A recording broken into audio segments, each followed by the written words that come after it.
Okay, it says we're live. We're on YouTube. We are on my X account mostly, and we are on Facebook.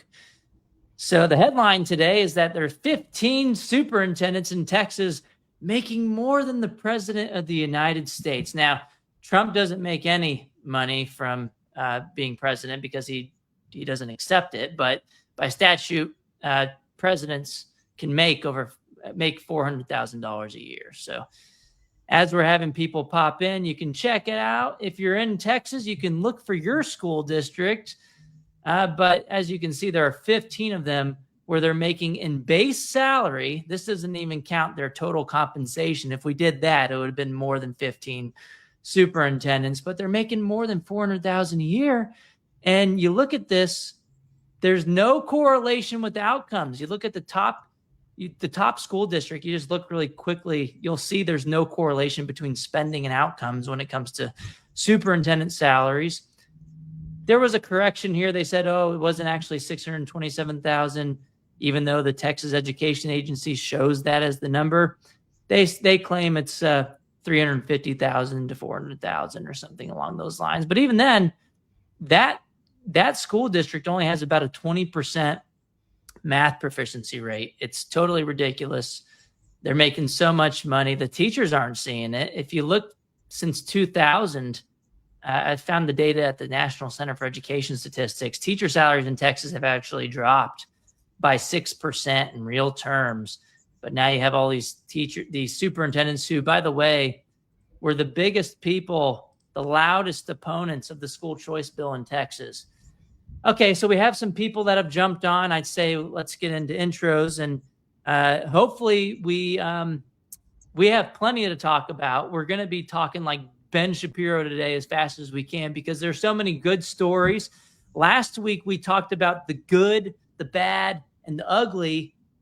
I will tell you this conversation today is more so heavily focused on the good. There's a lot of good things happening in terms of dismantling the teachers union monopoly or cartel, go with the word you'd like. But there's a lot of legislation flying around. There's a lot of headlines flying around of unions being held accountable. And we'll get to that in a second. My co-host today is the same as always. Obviously, my new co-host is Chip Rogers. He is CEO of Americans for Fair Treatment. He has a lot of other accolades, which make my resume, it puts me to shame. I get a little jealous checking out. He's like the top lobbyist in Washington. He was ranked 5 years in a row. He was the Senate Majority Leader in Georgia for 2 terms consecutively, and I believe he had unanimous support in being the Senate Majority Leader in Georgia. And so everybody welcome my buddy Chip Rogers, who by the way, I'm also at Americans for Fair Treatment as a senior fellow in addition to my role as a research fellow at the Heritage Foundation. But let's jump into it, everybody. Most people who have jumped on now hadn't seen this list, so I'll put it back on the screen. There is this is trending on X right now, and it has for the past day. And there are 15 superintendents, over a dozen in Texas, who make more than the president. If you didn't hear a second ago, the president is supposed to make $400,000 a year. Trump doesn't accept that salary, but you have 15 of them in Texas making over $400,000 a year. And, look, Barbers Hill, over $500,000 a year, $513,000. You'd think that there may be some sort of correlation here between spending or at least salaries for these people and their outcomes. But you go to the top school district here, Harlandale, being paid the most according to TEA data. They only have 20% of their kids proficient in math. And it's similarly abysmal outcomes for reading. And some people might say, there's some big Texas school districts. Maybe it's because they educate more kids. Well, one, they're not educating them if they're not proficient in reading. And 2, there's no correlation from what I can tell. There's a lot of small school districts on this list where they're making so much money. They're squandering taxpayer dollars. And guess what? The teachers aren't seeing the money. You look in Texas, there's data since 2000 that I've seen on this. The average teacher salary in Texas has actually dropped since 2000 by 6% in real terms after adjusting for inflation.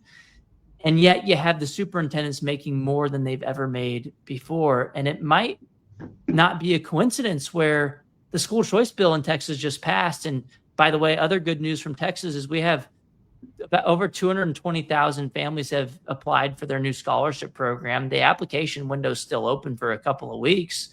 And in the past 6 weeks alone, 220,000 applications.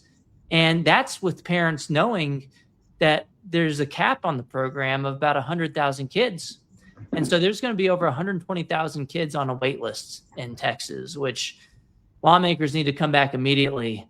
But while we were fighting and to get rid of that cap, but while we were fighting for this bill to pass in Texas, Chip, the loudest opponents were the superintendent people and the superintendent unions. And I think it's because they knew they're not adding a lot of value here. They're stealing money from teachers, and their little fiefdoms might come to an end when they actually have some competition and can't just pad their own pockets. Yeah, it gets back to the core of the entire issue, Corey. And I remember having these discussions when I was working on educational freedom legislation in Georgia so long ago. And I would have some of my colleagues come to me and they're like, well, my superintendent doesn't like it. And I would always say, put your superintendent on the phone. I would pick up the phone and talk to the superintendent. First thing they would launch into is, my school system is great. Everybody loves it here. And then I would respond with, well, then you have nothing to worry about, because if you're doing a phenomenal job, as good as you say you are, no one's going to leave. So why would you care? But when you really think about it, these folks, I mean, my idea for a good educator, whether it's in the classroom or all the way up to the superintendent, is someone who says, you know what? I want the children in my city, county, district, state to receive the best education possible. Like, that's the person I want involved in education. They care about kids receiving the best education possible. And if they do, then the decision is, who knows best about the best education? Is it the government? Is it that superintendent that doesn't even know that child's name? Or is it the parents that created that child? The parents that love that child more than any other people on earth? Who should make that decision on what is best for that child? And so I always found these superintendents, who oftentimes don't even know the students because they're stuck in the central office, talking about how they're going to stop educational freedom as just one of the more offensive statements that you can make. Like, let kids get the best education possible. Now, I don't get upset about their salaries if they're tied to performance. So the gentleman making $600,000 a year, if all his kids are going to elite schools or going into the trades and creating a career for themselves and coming out highly educated, well, then he or she probably deserves to be well compensated. It might not be that amount, but they deserve to be well compensated. But as you noted, the compensation doesn't seem in any way, shape, or form to be tied to the performance. And every other type of entity, you're tied to performance. When you're in the private sector, either you deliver or you don't deliver. And if you don't deliver, you don't have that job anymore. But for some reason in education, when education is not being delivered, when children aren't learning and advancing, the answer is always, well, let's just throw more money at it. And sometimes when you throw more money at it, it just ends up in the pockets, as we see right here. That's right. Of those superintendents making, as you pointed out, way more than the president. Again, I don't begrudge anyone from making a living. I mean, when people complain about Elon Musk, I'm saying, well, if anybody else could have done any of that, they would be, almost a trillionaire as well. I don't begrudge him. But Elon Musk, as you say, is competing in an open market, and people can vote with their feet away from his products, right? So, like, when it comes to private schools, some people say, oh, well, where's the list for the private schools? Well, it's not public information. And by the way, if they were making $1 million a year, that's not the problem.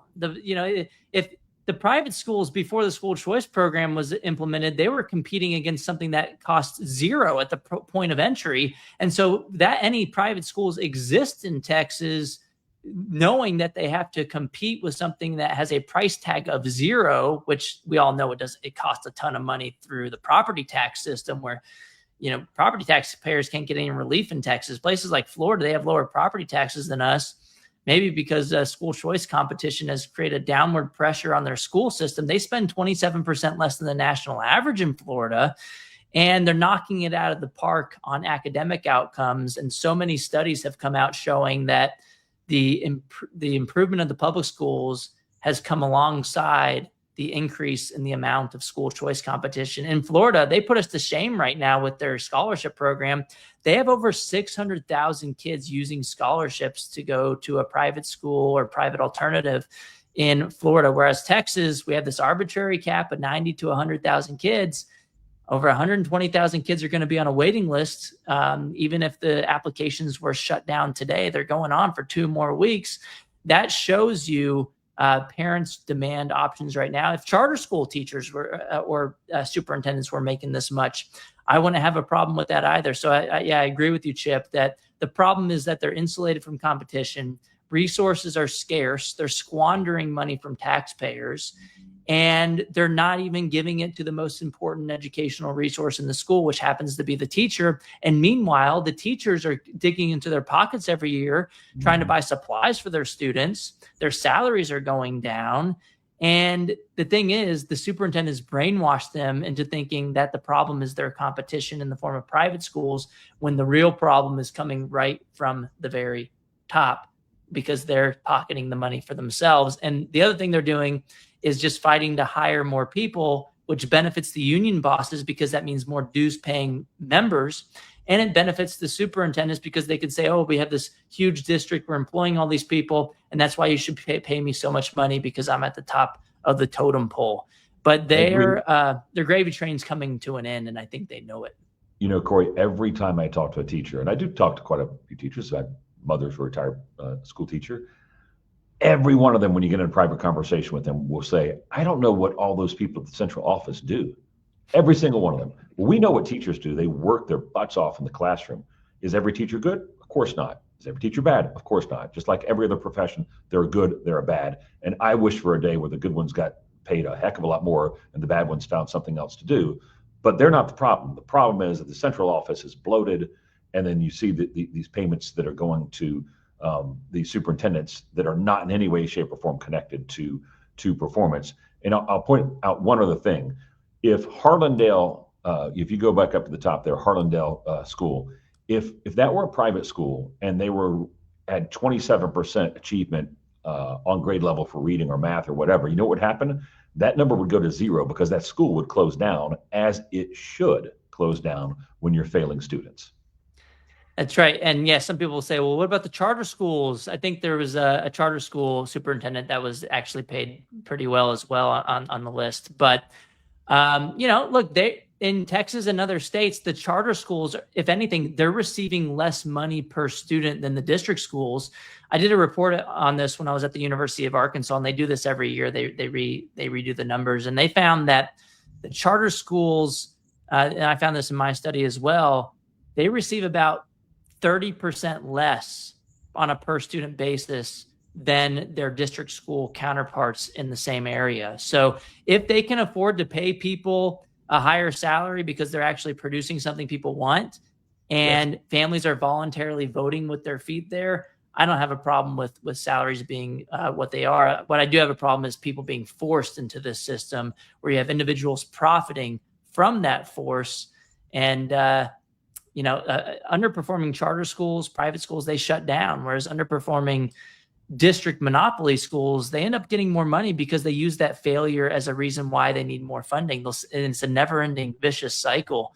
We have 20% proficiency because they'll say, oh, this Harlandale guy's not being paid enough. I mean, maybe if he was paid $700,000 a year, maybe we'd get to 30% proficiency. But as you pointed out, Chip, that fantasy never comes true. It's just, and it never will. Yeah, it's a definition of insanity. Yeah. So what do you grade this story from the Texas school system and their superintendent salaries that just became public? Yeah, I'm going to give it a D. Look, I don't want to give it an F because I'm one of those that don't mind people getting paid when they succeed. Yep. And I don't know that all of these folks have failed.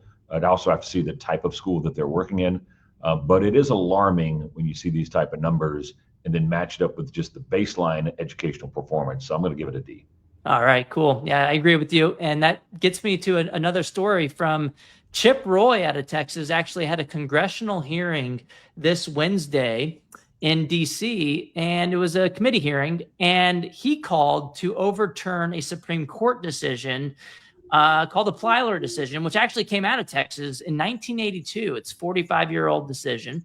And basically what it says is that all states are compelled to force taxpayers to fund a public education for illegal immigrants, which I thought education was a state's issue. The word education is not in the U.S. Constitution. And it was great timing for this hearing to happen because I wrote this on Monday in Fox News, where I highlighted a bill in Tennessee that would take steps towards at least maybe mounting a challenge to the Plyler decision.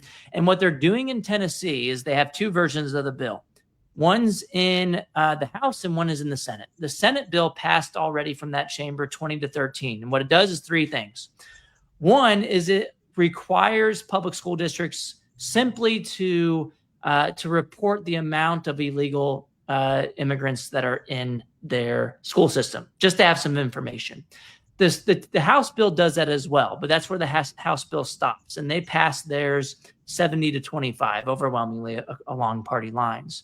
The Senate bill goes a little further in that it additionally says that school districts can reject, to refuse to enroll illegal immigrant students from their school system if they'd like. And if those families would still like to send their kids there, the public school districts would still be allowed to charge those families tuition if they wanted. And so this was one of those stories where people were like, we didn't know that this was something that happened at the Supreme Court. And so there's renewed calls to overturn the decision. It previously passed 5-4. We have a new, more conservative Supreme Court now. I'd say education is a state's issue. If California wants to continue doing this, that's fine. If Texas wants to go another route, they should be able to make that choice at the state level if they'd like. But it shouldn't come from this judicial activism from the bench over about a half a century ago, basically telling states how they must allocate scarce taxpayer resources, which are supposed to be meant for people who are here legally, not illegally. And the reason I bring this story up on this show today, which mostly focuses on union issues, is because the teachers' unions benefit from illegal immigrants in at least two ways, I would say, Chip. One is obvious. More enrollment counts means more funding per student, which means more union dues ultimately at the end of the day. And then also, if you have more ESL teachers and teaching English in the school, you're going to have more dues-paying members as well. So the teachers' unions have actually pushed to oppose all of Trump's immigration agenda. There's a lot of anti-ICE protests that are organized by the teachers' unions, and they passed a resolution at their annual meeting last year dedicating resources to opposing Trump's policies overall, but also to mobilize students to protest Trump's immigration agenda as well. So I think where this is relevant is that teachers unions shouldn't be taking political sides on political issues, and they certainly shouldn't be using member dues to fund their political advocacy. Well, that goes without saying, and people are going to hear that recurring theme quite a bit because it's the basis of what we do. But I will say a couple of things on this particular issue. One, imagine a scenario where a student who lives across the border in Kentucky shows up at a Tennessee school and says, "Hey, I want you, and I want the Tennessee taxpayers to pay for my education. Now, I live in Kentucky. That's where I'm a resident, not a resident of Tennessee, but I want you to pay for my education." Rightfully so, Tennessee, because education is a state issue, would say, no, we're not paying for the resident of someone, or the education of someone who's not a resident of our state or who's not a Tennessean. And so that goes to the core of probably what I think was the legal flaw in the decision. That is, these are clearly state issues because education is administered by the state, not by the federal government. So that's probably the legal argument that I would make. Now, the real issue is something I saw with my own two eyes, okay? And so when I've told this story before, people are like, there's no way. So this is probably, it's 20 years ago because it was 2005. And I went to the border in Nogales, Arizona. And I was with some other lawmakers. And I was also there with a gentleman who had just recently retired 30 years working for Border Patrol. He'd worked both the northern border and the southern border, so he had seen it all. And we're sitting there right outside the fence with Mexico in Nogales, Arizona. And if I had not seen this with my own eyes, I would never have believed it. School bus after school bus after school bus after school bus, multiple, probably at least 4, pull up to the border, stop, all the children get out, they walk across the border into Mexico. And I'm asking this agent, I'm like, what is going on? He's like, yeah, they live in Mexico. They're citizens of Mexico. Come here for school every day. It's crazy.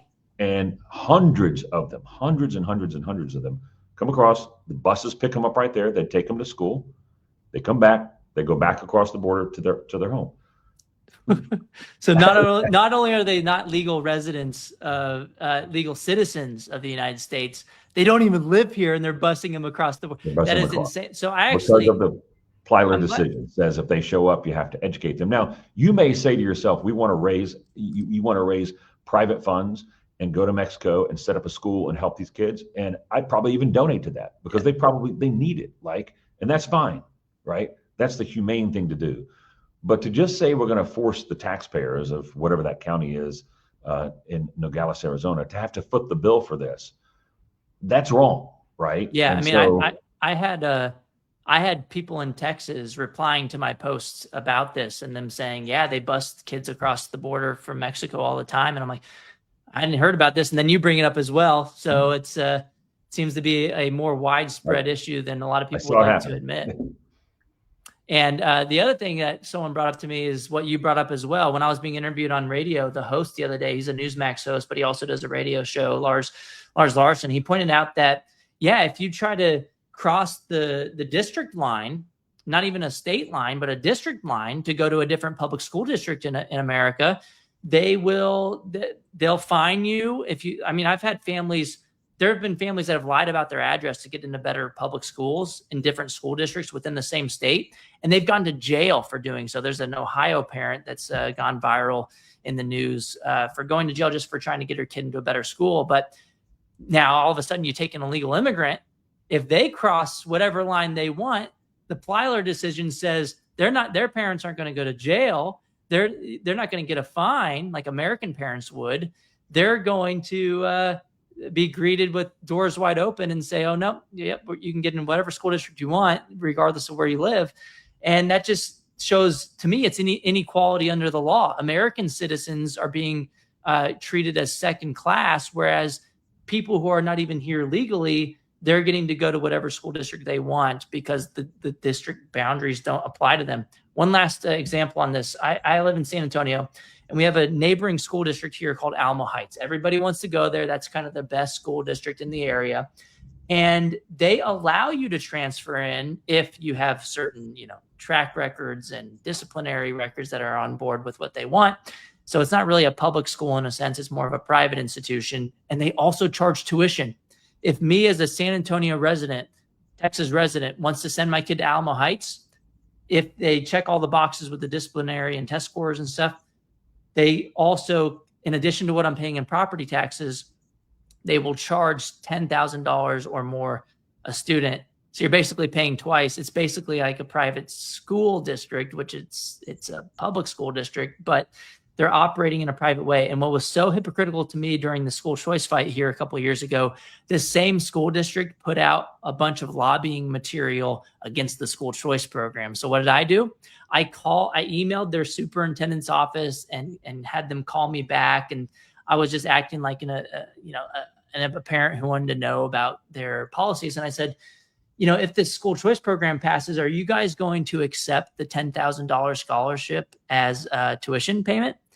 Because that would be hypocritical if you guys were against it. And then once it passes, you guys are accepting all the money for kids. I bet you they're going to accept it. The thing is, they would not give me an answer, Chip. They were just like, well, we don't know the specifics. I'm like, the specifics are out there. Here's the bill. It's $10,000. You can use it for public or private schools, materials. And, you guys are so against it. Would you support me being able to pay using that scholarship to send my kid to Alamo Heights? And so they wanted an answer. They knew they were in a catch-22 situation. It'll be funny to see how that plays out. I bet you they would more than happy to accept it. on that note, Corey, is that I've talked to so many teachers who tell me, and I don't know that this is uniform across the country, so I'm not suggesting that it is, but so many teachers who tell me that as their role as a public school teacher, and God bless them, thank them for working in a public school, that they're allowed to take their kids with them to their school, even if they don't live in that district. And so I always thought that, well, that's interesting. You're taking advantage of, and I support it, school choice because of your employment. You get to take your kid to school of your choice, but your union is fighting against anyone else doing that. And that just seems a little hypocritical. Yeah, exactly. And, school choice can also help the teachers themselves because they can start micro schools. Some of these ESA programs, you can use the funding for tutoring. Public school teachers could, on their free time, start tutoring classes, and they can benefit from these things. You're going to need the teacher somewhere, right? I mean, even if a lot of people left the public schools and you didn't need as many teachers there's going to be more jobs in the private sector as a result. But we haven't seen anywhere where, teachers are losing jobs just because of school choice programs passed. It's never happened. Yeah. And to that point, Corey, I used to make that argument to teachers all the time is that, look, one of the things you say where you're at a disadvantage to the private schools is they have fewer students per class. Well, if you do the math and they have fewer students per class, that means they're going to need more teachers overall. So arguably supporting school choice means more teachers, not less. Yeah, and you have a lower class size, you'd have more autonomy. And the Washington Post wrote about this during COVID, and they didn't know what they were saying at the time, but they basically admitted school choice was a good thing because they highlighted a New Jersey public school teacher who started a micro school because the government schools were closed for COVID reasons and other reasons as well, political, I would say. They had a class size of 12 kids, and they didn't have a school choice program, but they were able to make it work with teachers who had the money to be able to pay for it. Yeah. Just think about it. You take the $20,000 a kid we're spending in public schools. If you were to give that directly to the teacher, that's $240,000 in revenues with the smaller class size, more autonomy. It's a win-win situation. The parents are better off. The teachers are better off. But the union bosses don't want you to believe that. So what do you think, Chip, on this story of Tennessee making these moves and how the teachers unions have kind of been involved in these conversations and why? Look, I'll give Tennessee a B for their attempt. If the Supreme Court takes this up and overturns Plyler, I'll give them an A+. There we go. Yeah, sounds like a good call. We have many more stories to hit. Let's exit these ones out so I have some room on my computer screen. This is probably one of the biggest wins of the past week. I'd say the biggest win. And so the Florida Senate passed a bill 20-14 and moved over to the House. It passed just the other day, 73-37, overwhelmingly support. And it's a bill to hold the teachers unions accountable there. And Chip, you and I were watching this closely. You had the teachers union president out there, Andrew Spar. He was just huffing and puffing on video every single morning, just freaking out about this bill. And you'd think that the sky was falling, yet all it does is basically two main things. It bans taxpayer-funded union time for politics. So if you're a teacher and you're going to represent teachers at the bargaining table, that can still be taxpayer funded. I would argue that probably shouldn't be, but this measure only bans taxpayer funded union time for non-representational activities. So if you're going out and campaigning for a union-backed candidate or doing other political work for the unions, well, we're not going to have taxpayers fund that. You can still do it, but why should the taxpayer have to fund it? And then the other part that really got a lot of attention was this right here. 50% of the voters need to vote to show up to vote for whether they're going to recertify the union every single year. So if you have at least 50% people there, out of that 50% of the voting members need to support recertification. If you don't get 50%, just at least a majority of your members saying that they want to recertify, your union's not going to be certified the next year. And I will say the Senate, the House version originally didn't have this quorum requirement. It was just simple. It was a little bit more simple. And it was just 50% of your members had to vote to recertify. And so you actually had to get a true majority in support. So this is a little bit watered down, but it is a huge step in the right direction, because in Florida today, before this is enacted, you can have 3 people go and show up and have those 3 people vote to recertify, even if you don't have broad support among union membership. So I know you've been following this closely, Chip. What are your thoughts on what's been going down in Florida? Well, this is one, as you know, Corey, because you helped so much, that AFFT was heavily involved with, among many other organizations. We certainly thank them for their support. And again, it's just common sense. The first thing is, without question, absolutely necessary, and that is, if you're out doing union activity, why on earth should the taxpayers be paying you? Like, that's absurd. No other entity, no other business gets that, having the taxpayers pay them to work on things that don't benefit the taxpayers. In fact, I would argue actually are counter benefiting the taxpayers. It's damaging the taxpayers. So that was an easy one, right? Yeah. The second one really gets into, if you are a union and you're representing the workers, then you should have a majority of their support. That is a very democracy idea.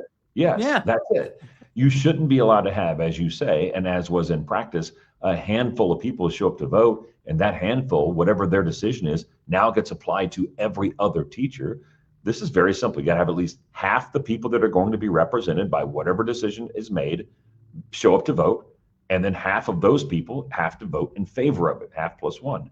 And so common sense, if you sat down and talked with almost any Florida voter, they would say, yeah, this is easy common sense, right? Yeah. The unions, of course, are typically out of the mainstream, and they are again here. I suspect after this becomes law, we're not going to hear much more about this from them, because they recognize that their position is wildly unpopular, because the position that was adopted by the legislature and soon to be signed by the governor is just common sense. Yeah, Governor DeSantis is going to sign it. We don't know when. Just a plug for next week on Monday at 11 a.m. Eastern, I'll be talking to Education Commissioner Stasi Kamutsas. So if you want to tune in, then I'll be live on X talking to Stasi. Great education commissioner in Florida. He was very supportive of this bill to hold the teachers unions accountable there. And I will say, the teachers union out there that really lit the spark that lit the powder keg on this issue was the Florida Education Association. They're the state level affiliate of both the NEA and the AFT. Our friend Randy Weingarten, I'll share you a video of her freaking out about this victory in Florida as well in a second. She'll join us on the stage in a second.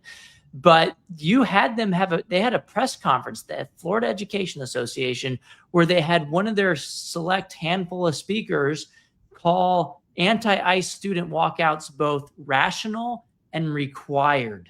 And you had the Tampa Bay Times, when this bill started moving, they blamed yours truly for the bill gaining steam again.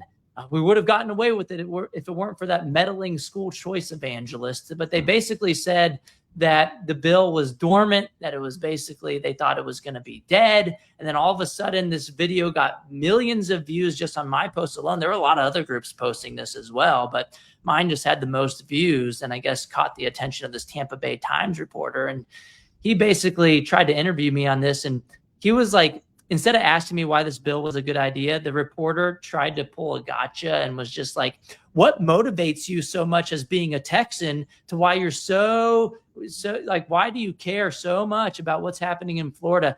They wanted to make it a story about me instead of the legislation and why it's actually gaining steam. But that's too bad. So sad.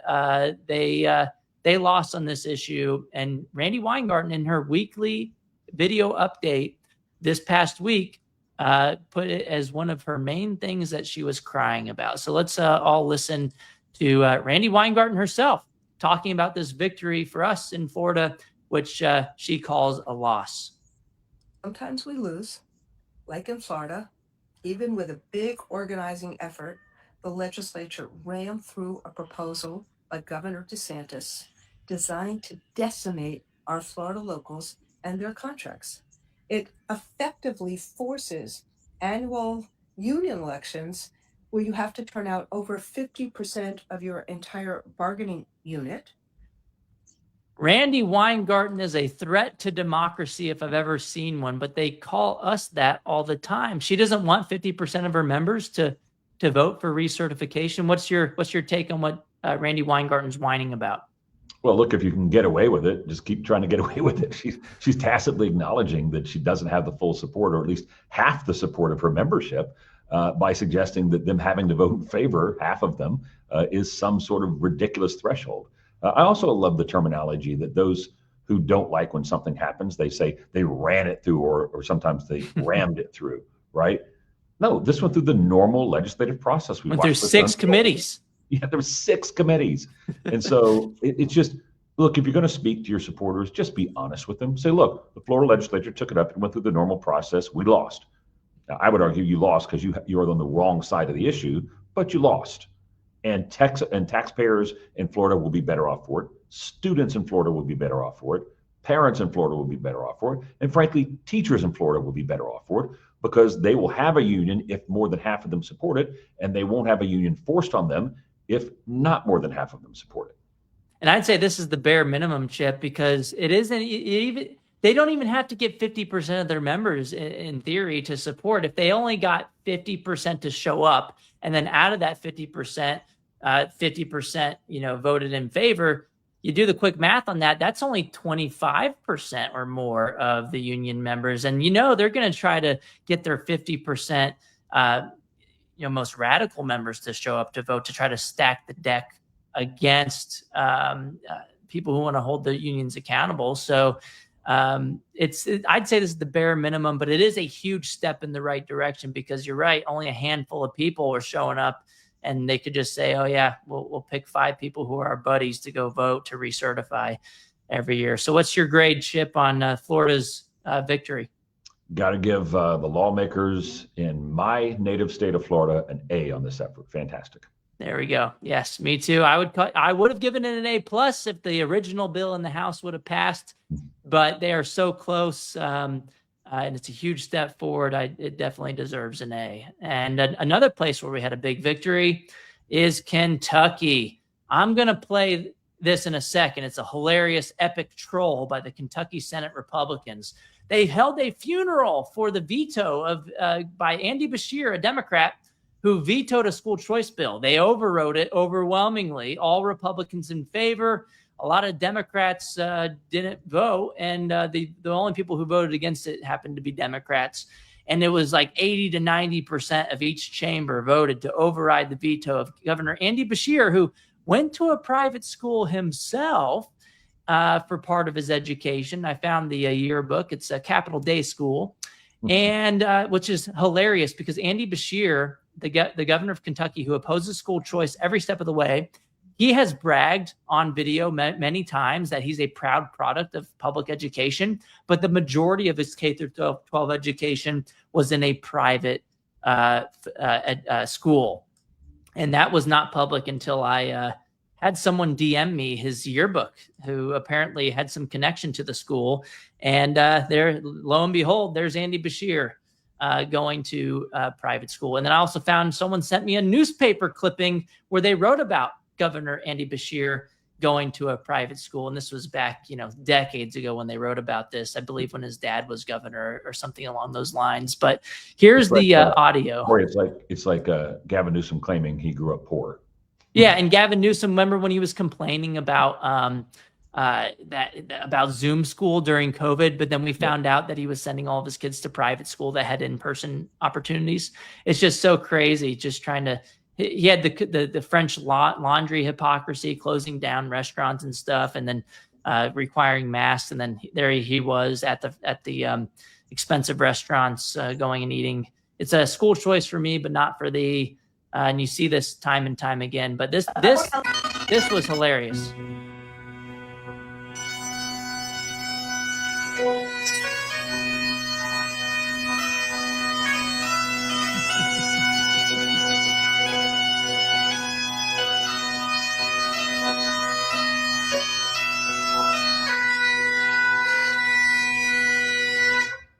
Hello, everyone. We're here on this St. Patty's Day to mourn the death of Andy's veto and to celebrate for Kentucky's kids with the final passage of House Bill 1.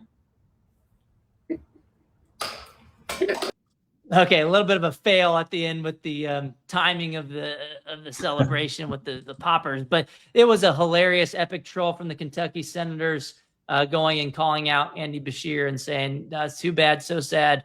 No veto for you." And just real quick, this program is not a state level program; it's the federal tax credit. The governors have the decision whether they want to opt into the school choice program that was passed in Trump's big, beautiful bill, and is privately funded through tax credit donations. You can get a dollar for dollar tax credit up to $1,700 a year to donate to organizations like ACE Scholarships and others who do these scholarship there's scholarship granting organizations that give to other families who go get the scholarships. So the scholarship could actually be a lot more than $1,700. They can stack those. It could be, $5,000, $10,000 if the SGO wants to do it that way. And Kentucky kind of needed this because they had a state level tax credit scholarship program that got struck down in their court, which is stacked with activist judges who oppose school choice, because they argued that, well, because we have an education clause in our Constitution, that means we can't have anything else. But like we saw in Idaho, their state Supreme Court ruled the right way and said, we can walk and chew gum at the same time. You can have a public school system and also have school choice. These aren't mutually exclusive things. So I'd say Kentucky's I think is the only state Supreme Court that's ruled this way, basically ruling private contributions as public dollars, which is totally baffling. At the Supreme Court of the United States, they ruled in 2011, I believe, that private dollars remain private until they enter the tax collector's hands. Anything else is a communism, in my view, that all money belongs to the government, because theoretically they could take it from you, is just a ridiculous framing. And so all that aside, I'd say this is a big win. If any state is to opt into the program, Kentucky should be the first one to do so, because it's their last opportunity for school choice. They've tried everything else. They tried to get a constitutional amendment passed on the ballot, but it was so confusing. And when you're confused, the status quo is going to win. And so voters are just going to say no, even if they do support school choice. And they also weren't voting for a particular benefit program. And so even if it did pass, all it did was change things around in the Constitution, which was very confusing, very convoluted. And so this was the next best thing, opting into this program. Corey, I love this debate about the federal tax credit, because it really highlights for us what people are, who's evil and who's not. And I didn't throw those words out there loosely. We were always told that the reason you can't have school choice is because that diverts money away from the government-run schools to the private schools. Now, I can shoot that down in about 10 seconds, but I'm not going to waste my time today doing that. But we were told that was the reason, right? In this particular case, with the federal tax credit, Governor Beshear cannot prevent Kentucky taxpayers from receiving the tax credit because it's a federal tax credit. So he has nothing to do with that whatsoever. So Kentucky taxpayers are going to take their money and put it into this system. And that's definitely going to happen. All he did by saying, I'm going to veto this, or by vetoing it, is to say the children of Kentucky cannot receive the benefits. How evil do you have to be? Why in the world would you do that? How mean-spirited do you have to be to say, oh, there's money out there for you. If you want a better education, there's a big pool of money out there for you, but I'm not going to let you have it. It's not going to cost the public schools a penny. It has nothing to do with them whatsoever. It only hurts Kentucky children. And you've got to have a level of evilness in your heart to stand in front of a child and say, I will not let you have the best education possible, even if there's money to pay for it that has no impact on any other student in the state. It's total Trump derangement syndrome. And I think at some point, every single state, red or blue, is going to opt in, because it's kind of like the 21 drinking age, where it took 4 years for every state to come along. But because it was tied to federal highway funding, they all kind of saw the writing on the wall and said, this is what we got to do. I think this is what's going to happen with school choice. And it's even worse because these are private donations. And you're right, that money's going to flow to other states, whether Beshear likes it or not. And so much so, there's been a lot of wobbliness on this issue.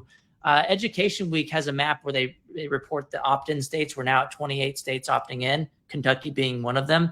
We have one Democrat state, Jared Polis from Colorado. He called this a no-brainer. He said that he'd be crazy not to opt in because of the same dynamic of shooting yourself in the foot if you don't. You don't want to leave money on the table, and you certainly don't want it flowing out of state to your political opponents in red states. And they originally reported that 4 Democrat governors said no, and they colored those, in blue or whatever on their map. They have since released a new article saying that 3 of them are now reconsidering. So several months ago, they were like, oh, Trump, school choice, we can't do this. But then now they're getting more information and saying, hold up, I don't just have to cave to the teachers union bosses. This might actually be a good idea. They've now gone back to Education Week, and they've emailed me. Oregon's Governor Tina Kotek, her team, after I asked her about it, said, actually, we are reconsidering opting in to so I think at some point, people like Andy Bashir are going to have their foot in their mouth and say this was a bad idea. The thing is, he's so in bed with Randi Weingarten. He just had her on his podcast recently. He's trying to run for president, and I guess he's not thinking about the general election. He just wants to get through the primary and wants to be he's running to the left as far as possible. And that's going to hurt him in the long run if he wants a true chance. Whereas Jared Polis, people have floated his name for president on the Democrat side. I think this would actually help Jared Polis opting in because school choice is an 80-20 issue. It's popular among voters. And with this particular program, I'd say the Democrats, this is their way to kind of thread the needle on the issue because you're right, it's not touching a penny of public taxpayer dollars. If anything, the public school districts can set up their own SGOs if they want. And there were actually some Kentucky legislators who voted against the other program that said, you know what, I'm going to vote for this one because there really isn't any argument against it. And so this is why you had such big override numbers. I go back to my original statement. You actually have to be evil if you understand what you're doing. I assume Andy Bashir understood what he was doing when he vetoed the bill. That's my basic level of expectation for a governor. They know what they're doing before they veto it. I'm not sure it's always met, but I would love to take a student in a failing school, perhaps a failing school that's also a dangerous school, like a physically dangerous school, maybe for a young girl in 3rd grade, and have that girl and her parents stand in front of Andy Bashir and ask him, my child could go to a better, safer school where she will get a better education. It will cost you nothing. The money is there available for her, and yet you won't let her go. That's not a whole lot different from the folks who were standing in the doors in Alabama, not allowing Black children to go. Right. It's not a whole lot different. That's really what you're doing here is you're telling a poor kid they don't get a chance, not because it's going to hurt any other kid, just because you don't want them to have a chance. One of my favorite quotes from former governor of Arizona, Doug Ducey, who got universal school choice done in 2022, the first state to do so.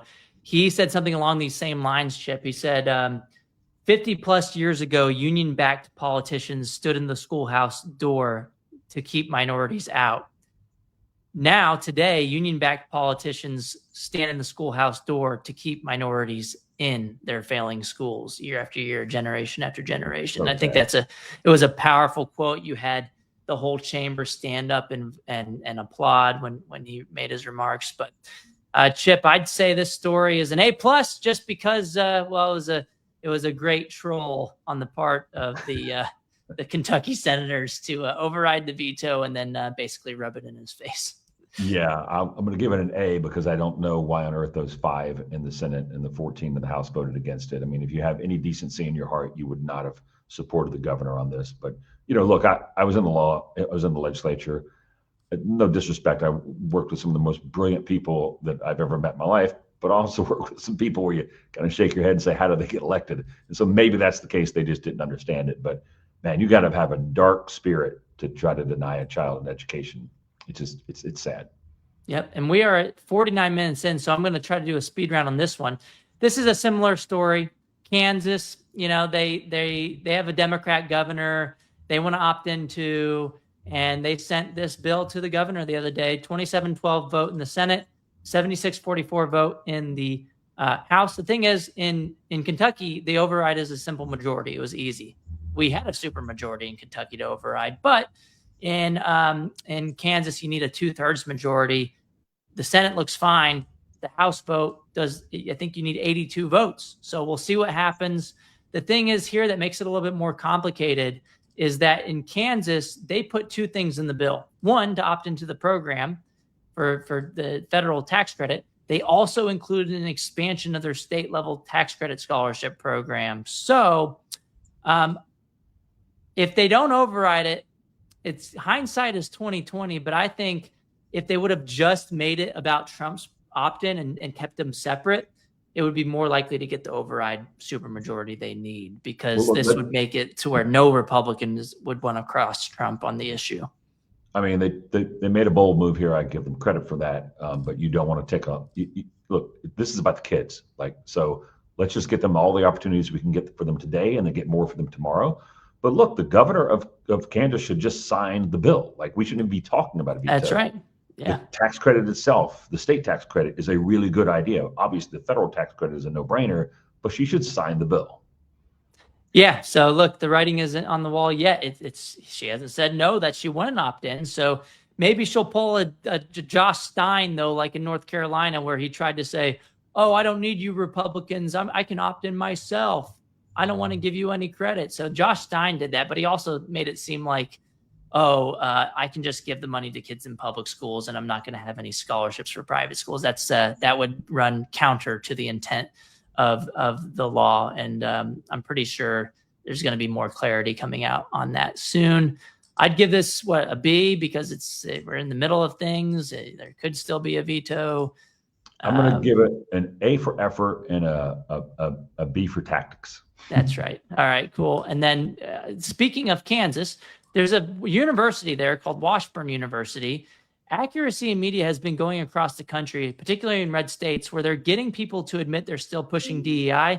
I'll just show you this quick little trailer. It's 12 seconds. They do these undercover videos. And here's an example of what's going on in Kansas. We got a notice to look at all of our stuff and take out the word diversity and all that sort of stuff. To my knowledge, we didn't do any of that here. Wait, Mr. Carter, do not talk. So they go and confront. You can see the whole video on the Accuracy in Media YouTube page, but it's pretty amazing. You had one of the comms director, basically her entire thing was to say, "Oh my goodness, you didn't tell us that you were interviewing us or that professor." Well, of course, he's not going to admit these things if he knows that they're recording it. And she tried to say that is illegal to do so. The president of Accuracy in Media, Adam Gillette, quickly replied saying, "Aha, I'm sorry to let you know, but Kansas is a one-party consent state when it comes to recording things." So Accuracy Media knows what they're doing. They're not going to go here and get in trouble. They've done this in hundreds of instances, catching people with undercover video. And so they're not going to go into a state where it's not allowed. She clearly didn't want to talk about the issue at hand. She wanted to talk about how they acquired the information that revealed them violating the law. So this is a joke. I mean, and immediately when he said, "I'm sorry, but Kansas is a one-party state for when it comes to recording things," she shut up and she said, "I'm not doing an interview with you." And then she ran off, and basically goes to show you they just want to protect their own, sweep things under the rug. And I'd say, this stuff that happens wasn't an education school. A lot of teachers are trained in these education schools. A lot of them, they jump through their hoops just to get their ability to teach, and then they forget all of it. But some of them, they get radicalized in these higher education systems where they push DEI like it's a religion. And we need to reform the higher education system too, not just K through 12. But I don't know. I'd say a B or so on the Accuracy in Media video. It was funny. It was a great investigative journalism, but we still need more accountability than that. I'll give it a B. It's always interesting to watch folks who are charged with doing the right thing to get caught doing the wrong thing. Yeah, exactly. So Mississippi, we have a win. the governor just signed a bill, Tate Reeves, which, by the way, Tate Reeves is awesome. He has been a school choice freedom fighter. Guess what he just did? He told reporters that he may be interested in calling a special session on school choice because their school choice bill passed the House, got over to the Senate, where they killed the bill in a 90-second hearing, didn't even talk about the issue at hand. And you had the Senate Education Committee kill the school choice bill. So there's talks of a special session coming, and that's exactly what Governor Greg Abbott did in Texas to push the issue. Governor Tate Reeves is picking up the mantle and showing leadership. And there's a related issue that just passed. It passed their House overwhelmingly, 78-39. Their Senate barely passed this bill, even though they have tons of Republicans there, which goes to show you they're the less conservative chamber that also was holding up school choice. Their Lieutenant Governor, Delbert Hosemann, sent his kids to private school, yet opposes it for everybody else. He's pulling up the ladder from behind himself. And what this bill does, it's similar to a bill that's floating around in Oklahoma right now, is that it allows for secret elections when it comes to union members, keeping their privacy and their personal information confidential. It also protects taxpayer dollars from being used to pressure workers into joining a union. So this is doesn't go as far as Florida's bill, right, Chip? But it does allow kind of employees to have have less pressure coming from the top from the union bosses. It's similar to a bill that was passed in Georgia that Governor Kemp championed and signed into law, which is fantastic. I want people to understand this because a lot of people don't know how this works. So when unionizing happens under the rules known as card check, what that means is that someone starts the process of finding half of the workforce to be in favor of a union. Now, in any other election, there's typically, okay, here's the voting time, you vote, and whoever wins, whoever loses, and you vote like you do any other vote in private. Like you don't have to tell anybody how you voted. That's your right to vote the way you want, and you shouldn't have to share that information if you don't want to. But in the card check world, you check a card. That's why they call it card check. And they keep gathering those cards until they get 50%. Now, one of the tactics that they use is they literally come to your house to force you to sign the card. I mean, this is absurd. That's not the way we should ever run any election. It also shows that if you have to use those type of tactics, maybe what you're selling and pushing isn't the best thing, right? Setting that aside for a moment, that's how they do it. They do card check combined with the pressure tactics at your own home. So this bill actually prevents the unions from getting the mailing addresses, the home addresses of those employees, which is good. No one should have to give up their information for that purpose. And number two, it says you have to have the private election. You should be allowed to vote in privacy, not using card check. So this is a great piece of legislation. It's shocking that the Mississippi Senate passed it. I mean, I'm starting to wonder what's going on in Mississippi with those senators. But as you pointed out, Tate Reeves, a fantastic governor. They call it the Mississippi Miracle for what he's done in education. We should trust Tate Reeves on these type issues, and we thank the governor for showing leadership in getting this done. Absolutely. What's your take on a grade for this bill in Mississippi? B plus? I'm gonna give it B plus. Yeah, it's a solid first step. Plus, it also alarmed many of us by seeing just maybe how bad the Tennessee or the Mississippi Senate is, and that maybe there needs to be some corrections in that Senate. This is why they don't want to take a vote on school choice, and they try to kill it in committee because they know they have too many of the Republicans towing the Democrat teachers union party line. I guess what I've heard is a lot of their Republicans used to be Democrats, and because of the change in politics, they just changed parties and ran as Republicans because they knew they were more likely to be able to win that way. And I think we're seeing some evidence of that in some of these deeper red states like Mississippi. But I'm going to run through like 4 of these headlines right now real quick. Mississippi, just so we can, we're at an hour already. So Missouri, there's a bill to, it's paycheck protection that's been introduced, prohibiting public school districts from deducting contributions to unions or political funds from employee paychecks. So if you want to do that on your own time, you want to do it voluntarily, it's fine. But the district government resources shouldn't be used to steal money from teachers to be used for political purposes and to go towards union politics. So that's one thing. It hasn't moved. We'll talk more about it once it moves. In Illinois, there was an election on Tuesday in Illinois. school choice was on the ballot, urging Governor Pritzker to opt into the school choice program at the federal level. And 63% of the voters who had it in their county, only 31 of the counties actually had it on the ballot, had enough signatures to get it on the ballot. But it was overwhelming support, 63% support. A majority of voters in every single county voted to opt into the Trump school choice tax credit scholarship program. And so hopefully J.B. Pritzker does the right thing there. And I just took a couple of examples of where the unions are becoming politically toxic.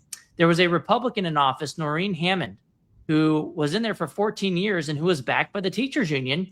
She lost by 25 points to someone who supports school choice. So the teachers union endorsement is becoming the political kiss of death in Republican primaries in particular, just like in Texas. And even on the Democrat side, the teachers union backed candidate only got 16% of the vote. The Democrat who won by overwhelmingly, he actually supports opting into Trump's new school choice program and wants J.B. Pritzker to do that. So all that aside, the Chicago Teachers Union had a bad night. They endorsed 13 candidates, and a majority of those candidates that they endorsed in contested elections lost, and they squandered union dues on this stuff.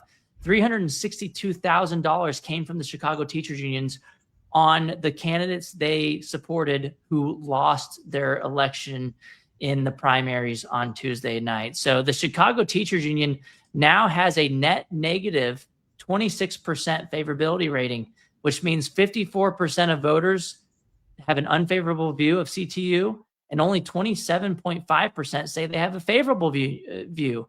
They're about twice as likely voters to say that they don't like the CTU. That is they've just gone off the deep end. They've fallen off a cliff with their approval ratings. And that may be why politicians are running away from the CTU endorsement. Some of them who kept their endorsement of the CTU didn't even include their endorsement on their website this time in the Democrat primary. That's a big deal. And it goes to show you that the unions have gotten so bad that both parties are rejecting them. Yeah, they've become radicalized in many locations. I mean, don't take our word for it. You can go look at the activities of Chicago Teachers Unions and others and see that they're doing things that have nothing to do with kids, nothing to do with education, and for the most part, nothing even to do with teachers. And so if you don't represent the teachers, you don't represent the kids, you don't represent education in general, why do you exist? And so I think rightfully so, the general public is looking at this saying, if a Chicago Teachers Union or any teachers union stamp of approval is on a candidate, then that's not my candidate. And they're pissing off the members too. I mean, there's a lawsuit right now. I'm also on the board of Liberty Justice Center, full disclosure, but we represented 4 Chicago Teachers Union members in suing the Chicago Teachers Union leadership for not providing their annually required financial audits for 5 years in a row. The Wall Street Journal covered it. There's a congressional investigation happening on the issue as well. And you know what?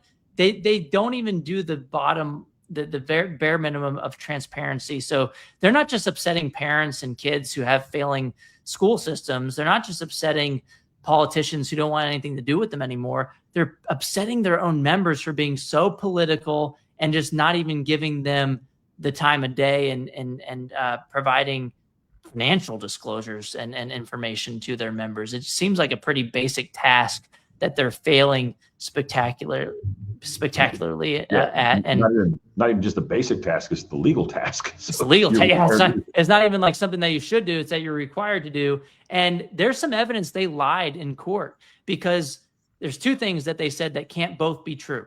You had Chicago Teachers Union President Stacey Davis Gates, who sent her own kid to a private school, by the way. She was in an Illinois court at the state level saying that they didn't provide these audits because COVID happened, and they had a lot of other things that they were doing, and the audits are going to come, and it's because of COVID. But at the same time, during those same years, every single year, she was signing off their reports to the federal government, Department of Labor and elsewhere, that they were doing their required annual audits financially every year. So which one's true? Were you lying to the federal government on these forms saying you did do them when you actually didn't? Or were you lying in the Illinois court by saying that that you didn't do them when you actually had. Both of those things can't be true. Either way, the union bosses look like they're lying in Chicago. I'd give this a B+ or an A- in Chicago for the unions losing a bunch of elections. But it kind of sucks that it's coming out of teachers' dues. They need to leave their union. You can contact Americans for Fair Treatment for more information on how to leave your union if you don't want to continue giving your money to people like Stacey Davis Gates, who uses the funding for political causes. Yeah, AFFT.org, and we help people get out of unions. If you have a legal issue with your union, if you've been discriminated against, we will help you. We're just there to help, especially teachers, firefighters, law enforcement, border patrol agents. If you're in the public sector doing amazing work on behalf of the American people, we're here to help. And we certainly don't think you should be abused by your union. So AFFT.org is the place to go. And on that note, we had good news this week alone. Over the past 6 months, almost 1,900 employees, I bet you we're over that number now already, almost 2,000 employees have already contacted Americans for Fair Treatment for help with opting out of their public sector unions. And that's just in 6 months. So it's a lot of momentum in a short amount of time. We're going to reach escape velocity, and those numbers are only going to grow when they see more of the problems in the union. We're over time. I was going to ask Chip about his new op-ed, but go check it out. It's at Real Truth Media, about how people are moving to right to work states. And it's probably because they have better policies for workers and other people in society alike. There was something in Oregon. I don't know if you want to hit that real quick, Chip. I don't know what's happened in Oregon, but it looks like we had a pretty big ruling out of Oregon. Yeah, the Oregon ruling was the governor tried to say that if you wanted to do a state project, you had to be a union employer. Rightfully, the court said, no, that's ridiculous. You can't do that. And that's standing up for the taxpayers. So thanks to the courts there. And then, of course, you mentioned my op-ed. I hope people get a chance to take a look at that. Some undeniable information that highly unionized states create economies that people must flee from.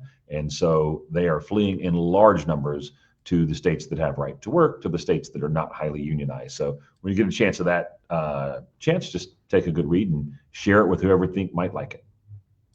All right, cool. So I think I had more stories, Chip. We're way over time. We have a bunch of people tuned in. I wish we can stay in longer, but we have other things that we have to attend to, calls we have to get on. And so thank you, everybody, for showing up. This was the Red Pen Podcast, powered by Americans for Fair Treatment, with my co-host Chip Rogers, CEO of Americans for Fair Treatment. And I'm also a senior fellow with Americans for Fair Treatment, in addition to my role as a research fellow with the Heritage Foundation. Check us out every Thursday, usually around this time at each Thursday afternoon. And also make sure you tune in Monday at 11 a.m. Eastern. I'll be talking with the Education Commissioner of Florida about a lot of the wins that they're having in the free state of Florida. So thanks, Chip. It's always good talking to you. Thanks everybody for tuning in. Check us out again soon on the Red Pen Podcast with Americans for Fair Treatment. Thanks, Corey.